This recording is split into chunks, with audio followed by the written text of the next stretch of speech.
आप सभी को प्रणाम। राधे राधे। कैसे हैं मेरे प्रभु के प्यारे भक्तों। आशा करती हूँ प्रभु कृपा से आप स्वस्थ होंगे, प्रसन्न होंगे और अपने जीवन में आगे बढ़ते होंगे। मैं रीना पांडे अपनी मोटिवेशनल चैनल रीना जी ब्लॉग्स में आपका बहुत बहुत स्वागत करती हूँ।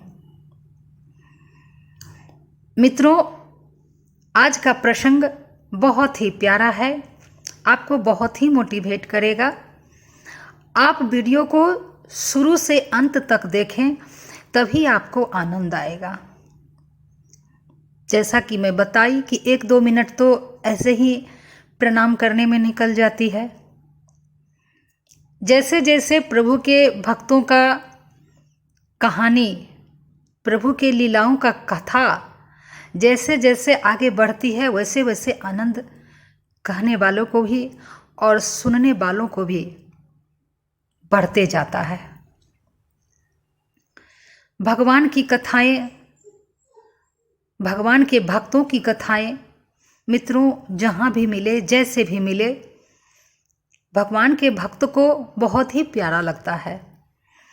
और जैसा कि कहा गया है, तुलसीदास जी लिखे हैं रामचरितमानस में कि हरि अनंत हरि कथा अनंता, कहहि सुनहि बहुविधि शव संता। सभी अपने अपने ढंग से प्रभु की कथाएं कहते हैं, सभी अपने अपने तरीके से कहते हैं। सभी संतों का एक ही मकसद रहता है, कैसे भगवान की भक्ति हमारे जीवन में बढ़े, कैसे हम संसार के दुखों को पार करके और उसके बाद भगवान के शरण में जाएं। मित्रों, आज वैसे ही एक कथा है कि जगन्नाथ भगवान जी को सुबह सुबह सर्वप्रथम खिचड़ी ही भोग क्यों लगती है। तो मित्रों, आज मैं वही बताने जा रही हूँ। बहुत लोगों का बहुत सा मत है, बहुतों के मुंह से सुने हैं कि कर्माबाई के कारण भगवान जगन्नाथ को खिचड़ी का भोग लगता है। कोई कुछ बोलते हैं, कोई कुछ बोलते हैं, लेकिन मित्रों कर्माबाई राजस्थान की थी। मैं इनके विषय में कभी और बताऊंगी। और भगवान जगन्नाथ, जैसा कि आप लोग जानते हैं, भगवान जगन्नाथ जी उड़ीसा में रहते हैं। तो जैसा कि मैं सुनी कि जगन्नाथ भगवान को खिचड़ी भोग इसलिए लगाया जाता है कि मित्रों, जगन्नाथपुरी में एक गरीब भिखारी रहती थी, बहुत ही गरीब थी। यहाँ तक कि उसे रोज रोज भिक्षा भी नहीं मिलता था, लेकिन भगवान जगन्नाथ की परम भक्त थी। मित्रों, वो डेली सुबह में उठती थी और रोज भिक्षा के लिए जगन्नाथपुरी में घर घर जाती थी। तो कोई भिक्षा में दाल दे दिया, कोई चावल दे दिया, मतलब कि अनेक प्रकार का। देखिए, भिखारी को तो कोई, जो भिक्षुक होते हैं उन्हें तो कोई एक तरह का चीज़ देता नहीं है, उन्हें अलग अलग तरह का चीज़ देता है, क्योंकि हर घर में सब एक ही पदार्थ तो नहीं रखे रहते हैं, एक ही पदार्थ तो नहीं देते हैं। तो वो जब गरीब भिखारिन जो थी, मैं उनको भक्त कहूँगी, और भिक्षा तो बड़े बड़े ऋषि महात्मा भी मांगकर खाते थे मित्रों, और अभी भी वृंदावन की गलियों में आपको मिल जाएंगे। बद्रीनाथ में जाइए, लेकिन वो सब सिर्फ संसार से मांगकर उन लोग का कल्याण करना है। लेकिन कथा में मैं आपको बता रही हूँ, इसलिए मैं भिक्षुक बोल रही हूँ। तो वो भिक्षा मांग कर के लाती थी। तो सभी के घर से अलग अलग तरह का चावल होता था, अलग अलग तरह का कोई सब्जी दे दिया, जैसे कच्चा सब्जी दे दिया, कोई कुछ दे दिया। तो सभी को मिक्स करके वो सुबह में क्या करती थी, सभी को मिला करके रोज बेचारी खिचड़ी बना लेती थी। और खिचड़ी बनाने के बाद वो क्या करती थी, पहले जगन्नाथ भगवान के नाम से एक पत्ता निकालती थी और जगन्नाथ भगवान के नाम से वहाँ खिचड़ी भोग लगा देती थी। और जैसा कि उन्हें भी पता था, उस भिखारिन को भी पता था, उस बूढ़ी माता को, कि भगवान बिना तुलसी पत्र का भोग ग्रहण नहीं करते हैं। तो मित्रों, उनके झोपड़े के बगल में ही तुलसी भी अपना लगाई हुई थी, क्योंकि जो भी नारायण भक्त होते हैं, जो भी कृष्ण भक्त होते हैं, जो भी श्री राम भक्त होते हैं, जो शालिग्राम जी के भक्त होते हैं, उनके घर में आपको तुलसी जी मिलेंगी ही मिलेंगी। तुलसी मंदिर सभी के घर में होता है मित्रों। सभी अपने अपने ढंग से सजा के तुलसी माँ को रखते हैं। तो वो बूढ़ी माता भी जो थी, तो अपने झोपड़े के सामने तुलसी मंदिर बना के रखी हुई थी। तो तुलसी लाकर रोज क्या करती थी, रोज भिक्षा मांगकर लाती थी। तरह तरह का अन्न, तरह तरह का सब्जियां उनको मिलता था, जो भी वो सारा मिला करके, और उसके बाद वो खिचड़ी तैयार करती थी। क्योंकि खिचड़ी में तो नाम ही है खिचड़ी, उसमें जितना पदार्थ आप मिलाइए, जितनी वस्तुएं मिलाइए, जितनी सामग्रियां मिलाइए, उतना ही स्वादिष्ट होता है। इसीलिए नाम तो बोला गया है खिचड़ी। उसके बाद मित्रों, वो रोज यही काम करती थी, रोज भिक्षा मांगकर लाती थी, खिचड़ी बनाती थी और भगवान को एक पत्ते पर खिचड़ी भोग लगा देती थी। और उसके बाद स्वयं एक बगल में खाती थी अपना बैठकर। उनका रोज का यही प्रक्रिया था मित्रों। एकदम सुबह सुबह 5 बजे सुबह ही मानिए वो भोग लगा देती थी ठाकुर जी को, जगन्नाथ जी को। एक दिन की बात है मित्रों, जब भगवान की कृपा होती है ना मित्रों, तो जीवन में ऐसा ही कुछ मोड़ आता है, ऐसा ही कुछ ट्विस्ट आता है लाइफ में।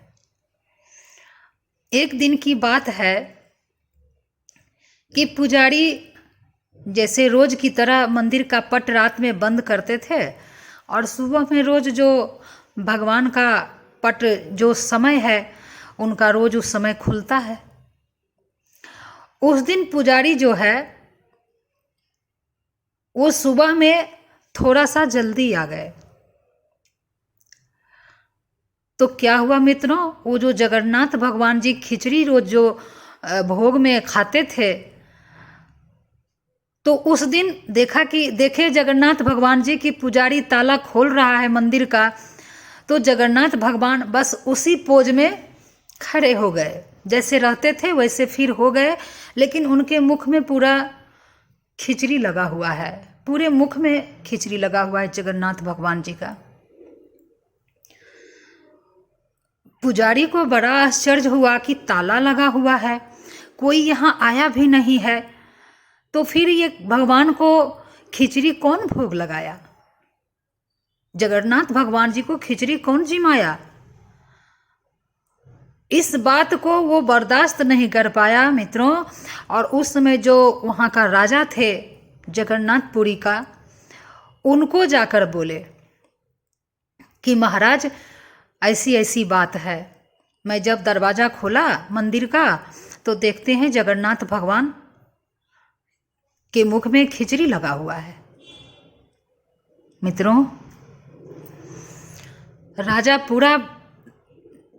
पूरा नगाड़ा बजवा दिया, पूरा ढोल बजवाकर पूरा अनाउंस करवाया कि पूरे जगन्नाथपुरी में ऐसा कौन है जो ये दुस्साहस किया कि भगवान जगन्नाथ को बिना पुजारी का पहले ब्राह्मण भोग लगाता है, तब जाकर के कोई दूसरा भगवान को भोग लगा सकता है, कौन जाकर भगवान को छुआ, कौन स्पर्श किया, मैं उसे दंड दूंगा।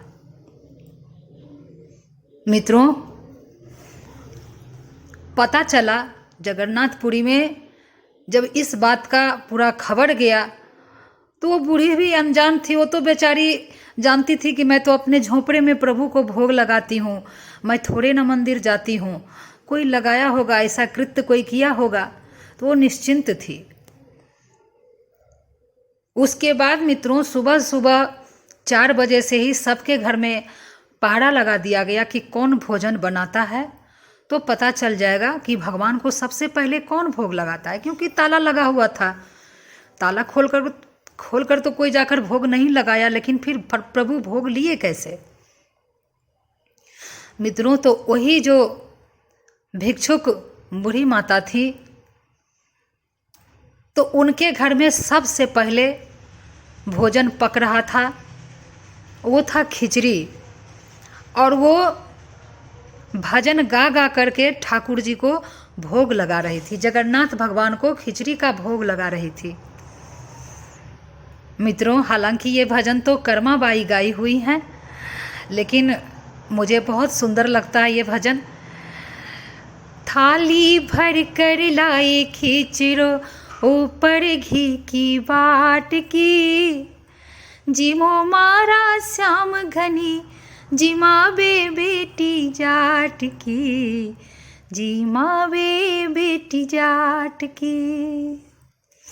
मित्रों, भजन गा गा करके वो बूढ़ी माता जगन्नाथ भगवान जी को भोग लगा रही है, एक पत्तल पे रख दी है, बगल में खुद भी जिम रही है। इस बात को वहाँ का जो पहरेदार था वो देखा और सूचित किया। राजा को पता चला कि वो जो बूढ़ी है, जो भिखारी है, वो तो दलित है, यानी छोटे जाति की है। उसका ये दुस्साहस कि भगवान जगन्नाथ को भोग लगाए। मित्रों, फैसला किया कि उस भिखारी को जगन्नाथपुरी से दूर भगा दो। दलित थी, छोटे जाति की थी। उस समय जाति पाति में बहुत ही भेदभाव होता था मित्रों, लेकिन प्रभु तो प्रेम देखते हैं। अगर प्रभु प्रेम नहीं देखते तो सबरी माता जो भीलनी थी, तो उनका जूठा बैर प्रभु नहीं खाते। ये तो जाति पाति, हम इंसान एक दूसरे से ऐसा करते हैं, प्रभु घृणा करने थोड़े ना बोले हैं। प्रभु तो हर जाति को अपना अपना कर्म में बांधे हैं। सभी अपना अपना कर्म ईमानदारी से करे और अपना अपना अनुशासन में रहे। लेकिन घृणा कभी भी प्रभु नहीं बोले हैं किसी भी जाति से करने, चाहे कोई भी जीव जंतु हो। अगर ऐसा होता तो सबरी माता का जूठा बैर भगवान श्री राम नहीं खाते। तो मित्रों, जगन्नाथपुरी से वो बूढ़ी माता को जलील करके वो राजा वहाँ से निष्कासित कर दिया, निकाल दिया। उसके बाद अब क्या हुआ मित्रों, जगन्नाथ भगवान रात्रि में राजा को भी स्वप्न दिए और इधर पुजारी को भी स्वप्न में दिए। दोनों को एक ही सपना आया। राजा को भी सपना आया कि तुम जिस भक्त को घर से जगन्नाथपुरी से बाहर किया है, तुम उसे जल्दी लाओ, उसके बिना मैं भोग ही नहीं लूँगा। वो मेरी परम भक्त है, पूरे जगन्नाथपुरी में सबसे महत्वपूर्ण भक्त है वो मेरी। वो जब तक नहीं हमको भोग लगाएगी, मैं भोग नहीं लूँगा। और हे राजा, अगर तुम ये बात को मेरा नहीं माना, नहीं सुना, तो मैं तेरा राज्य समाप्त कर दूंगा। मित्रों, यही स्वप्न पुजारी को भी भगवान जगन्नाथ जी दिए। उसी रात पुजारी सुबह सुबह दौड़ते हुए राजा के पास गए और बोले कि राजन, मैं ऐसा ऐसा स्वप्न देखा हूँ। राजा भी बोले कि हे ब्राह्मण, मैं भी यही स्वप्न देखा। अब एक काम करो, प्रभु नाराज हो गए हैं। वो बूढ़ी माता जो थी दलित थी तो क्या हुआ, लेकिन वो भगवान जगन्नाथ की परम भक्त है। अब उन्हें ढूंढ कर लाओ, वो कहाँ गई। अगर वो नहीं मिली तो जगन्नाथ भगवान क्या हम लोगों के साथ करेंगे, उसका तो प्रभु ही जाने। अच्छा नहीं होगा जगन्नाथपुरी में किसी के साथ भी। इसलिए उस बूढ़ी माता को ढूंढ कर लाओ। फिर पूरा नगाड़े बजाए गए, पूरा ढोल बजाए गए कि जो भी उस भिक्षुक बूढ़ी माता को जो भी ढूंढ कर लाएगा उसे ये इनाम दिया जाएगा। उसके बाद मित्रों, उन्हें जब ढूंढा गया तो जगन्नाथपुरी के बाहर ही उनको भेजा गया था। बेचारी फिर किसी गांव में भिक्षा मांगते हुए मिली। उन्हें इज्जत के साथ राजा बहुत ही सम्मान के साथ रथ पे बिठाकर और उसके बाद जो है उस बूढ़ी माता को मित्रों अपने राज्य में लाया और उसके बाद उस बूढ़ी माता का बहुत ही सम्मान किया, बहुत ही सम्मान किया और बोला कि हे माता, मुझसे जो भी भूल चूक हुआ है उसे आप क्षमा कर दीजिए। आप तो भक्तों के भक्त हैं, परम भक्त हैं आप। आपके जैसा तो भक्त कोई हो ही नहीं सकता। हम लोग सोचते हैं कि भगवान को बहुत सुंदर मंदिर बना दें, बहुत अच्छा अच्छा भोग लगाएं, सारी व्यवस्था कर दें तो भगवान प्रसन्न होंगे। नहीं माता, आपसे सीखे कि जो सच्चे मन से भाव से प्रभु को अगर एक खिचड़ी भी भिक्षा मांगा हुआ अगर श्रद्धा से भोग लगाए तो प्रभु वही ग्रहण करते हैं। हे माता, आज से जगन्नाथ भगवान का सर्वप्रथम जो भोग बनेगा, जब तक आप रहेंगी तब तक आप ही भोग लगाएंगे। माता, आज से अब सुबह सुबह जगन्नाथ भगवान जी को खिचड़ी ही भोग लगेगा। मित्रों, भगवान तो भाव के भूखे हैं। ठाकुर जी को कोई 50 करोड़ का अगर मंदिर भी बना दे तो भगवान प्रसन्न नहीं होते हैं। क्यों?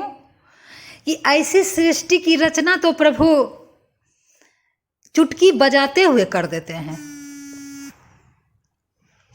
जिसको हम लोग कहते हैं कि हम भगवान को प्रसन्न कर देंगे, ये खिलाकर, ये देकर, ये पहनाकर, बड़े बड़े हीरे मोती का मुकुट पहनाकर भगवान प्रसन्न हो जाएंगे, तो मित्रों प्रभु को आप 50 करोड़ का मंदिर बना दीजिए, 50 लाख का आप मूर्ति स्थापित कर दीजिए, आप लाखों रुपया का उनको वस्त्र पहनाइए, सुंदर सुंदर 56 प्रकार का भोग लगाइए। अगर भाव नहीं है आपके अंदर तो भगवान को इन सब चीज़ों से कोई लेना देना नहीं है, कोई मतलब नहीं है। ये तो संसार देखेगा कि 50 करोड़ का मंदिर है, 50 लाख का मूर्ति है, लाखों का प्रभु वस्त्र धारण कर किए हुए हैं। ये तो संसार का दृष्टि में है, क्योंकि जिस प्रभु को हम भेंट कर रहे हैं वही तो दिए हैं आपको। और ऐसी सृष्टि जो है प्रभु चुटकी बजाते हुए करते हैं। मित्रों, उनको कौन क्या भेंट दे सकता है?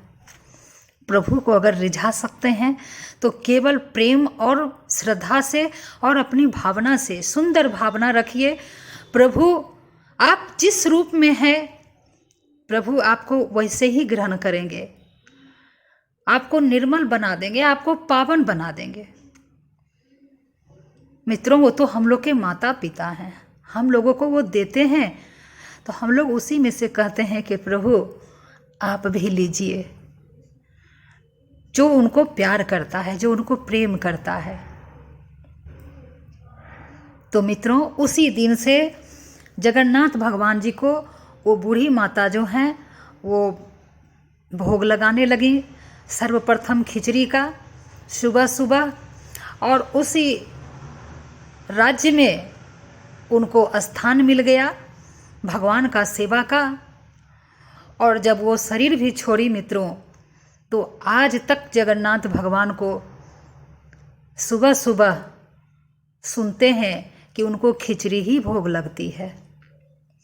मित्रों, हम इस कथा से